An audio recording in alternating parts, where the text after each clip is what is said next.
Morning, Greg. Morning, Chair. Morning, members. Thank you very much for your time this morning. Now, Greg, we've got you for, I'm going to say we've got you for about 8 minutes because the bells will ring and then a good number of us got to get into the house in the next 3 or 4 minutes. So I'll let you know when you've got about, say, 3 minutes to go. If you want to leave time for questions, we appreciate that. And your time is underway. Thanks very much, Chair. As you know, VIA represents the used import supply chain, and we are the sector that is bringing in practical, affordable cars for the average Kiwi household. While we support the bill's direction, we continue to have concerns about the way the Clean Car Standard, or Clean Vehicle Standard as it's being called, is designed, and we think it's the wrong fit for the way New Zealand's vehicle import market is designed, with the split between new and used. The policy mismatch comes from the fact that we've borrowed policies from overseas where those countries have totally different economies. They are wealthier, they focus on new vehicle production and sales. They have neighboring countries that can take their exiting vehicles. While some changes were made to the policy to adapt to the fact that uh, historically about half of the vehicles imported to New Zealand have been used imports, the adjustments were very crude. Um, we can see that the way the Clean Car Standard is working at the moment with its credits and penalties, it is more advantageous for the new car industry, although I know the new car industry has their own issues with the policy. In the used sector, well over 70% of vehicles that are coming in now are facing penalties. And as your previous submitter said, from next year, because the targets have gone so low, even hybrids will start to be penalised. And one of the purposes of the Clean Car Standard was to promote the technologies that help bring cleaner vehicles to New Zealand. Used imports have fallen 20 to 25% over the last year or so, and that was from a almost similar fall the year before. We've gone from averaging volumes of around 120,000 vehicles a year to expecting somewhere around 80,000 to 90,000 vehicles, if not fewer. What this means is that we're not turning over the fleet. While we are bringing in vehicles that are 9 to 10 years old, they are replacing vehicles that can be 20 years old. So we're the midlife replacement, midlife refresh. We provide a different service than the new car industry. The new car industry, certainly you can look overseas and say there's all sorts of technologies available, and that's great if you can afford it. What we are trying to do is trying to bring in vehicles that the average Kiwi family can afford. And our research on Trade Me data and talking to the retailers, affordable sits somewhere between the 15,000 to 20,000 range. Um, your newer sort of hybrids, especially larger family-sized hybrids, are sitting around 45,000. Um, so it's clear that those vehicles are out of the price range of the average Kiwi. Um, while we are talking here about the toughness of the targets, and we don't think we're walking back any of the ambition. I think we're trying to reset some realistic targets and try and talk about what realistic looks like and practical looks like. With respect to the bill that is in front of the committee, as I say, we support the bill. We actually asked for several of these mechanisms that are being brought in. They're being brought in anywhere 12 to 18 months later than we would have hoped, but we do think that this does make the market better.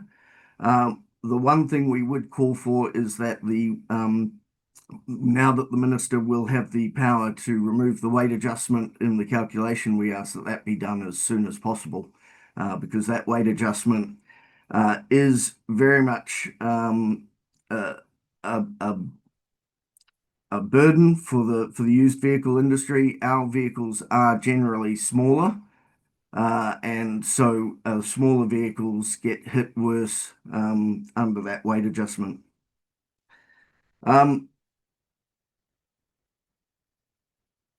I think that's the main thing I had to say, was to support what's in the bill, and just mention that, as the previous submitter said, while this bill makes some moves towards improving the marketplace, we do think there are further moves that need to be made, and we certainly do need to look at the settings, because they drop very quickly. And as I said, the policy itself was built for a new car market, and we have a very unique split between new and used, and it has not been good for the used car market. I'll welcome any questions. Thank you, Greg. We've got just under 3 minutes to go. Cam. Thank you, Greg. I've got your stock that you're sourcing from, as you've said, is sort of 9 to 10 years old, so that's already basically set, I guess. The question would be, is the standard, do the standards that have been proposed, do they accurately reflect what is achievable with that, with the brackets around what you've got to source from already? Like, is it achievable?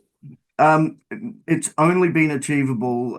If you look at the numbers, you can look at the numbers one way and say there has been some reduction in CO2, but that is because we are only really able to bring in small vehicles like Aquas and Fits. And the market is getting saturated with that. There's only so many of those we can sell. The main volume that we can't bring in anymore are the people movers, the sort of 5 to 7 seaters. In a hybrid version of those. Yeah. It's the families and the lower income families that are going to face it tougher now, because they are now looking at vehicles that are already in the fleet, are just going to get older.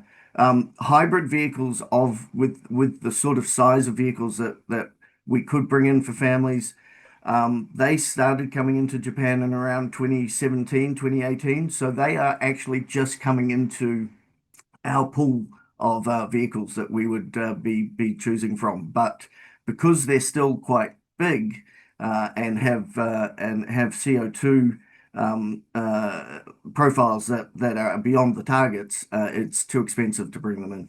Right. Thank you. Greg, do you have any information when you sort of talked about the nature of the fleet? Because sort of that makes it quite stark, because not everybody wants a tiny car.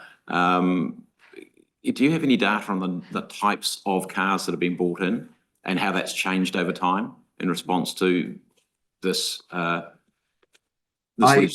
We have looked at that data. I don't have it in front of me right now. That's okay, but it'd be useful to get it. We could send something through. Off the top of my head, for us in the used car market, our split was generally about 40% smaller vehicles and 60% family-sized vehicles. So we're talking your people movers, your Alphards, Valfires, those sorts of things. We're basically not bringing in those family-sized vehicles anymore. The focus has been on the smaller vehicles, because they get the least penalties. Yeah, okay, that's good. Carlos, you got about 1 minute. Yes, I just want to talk about the import industry for used car, because I know that normally we only can import cars with used car for already have 6 to 7 lifespan already, like being used for 6 or 7 years. Can you explain to the committee how that market works? Do we have enough car available from Japan which we can input to New Zealand to match that standard? Not to match the standard. No, in the used car space, in that 9 to 10-year-old space, as I said, we're just starting to move into the larger number of hybrids that would meet customer demand, and would be able to come into that sort of 15 to 20,000 price range, which is the affordable price range for the average Kiwi. Without changing the settings, we can't access those vehicles because they will just be too expensive. We're going to have to call it there, guys. Sorry, we need to be in the house in 1 minute. Greg, thank you very much. And if you can give us any of that data, that'd be very much appreciated. Will do. Thank you very much. Thank you. Thanks, team. Thanks, team.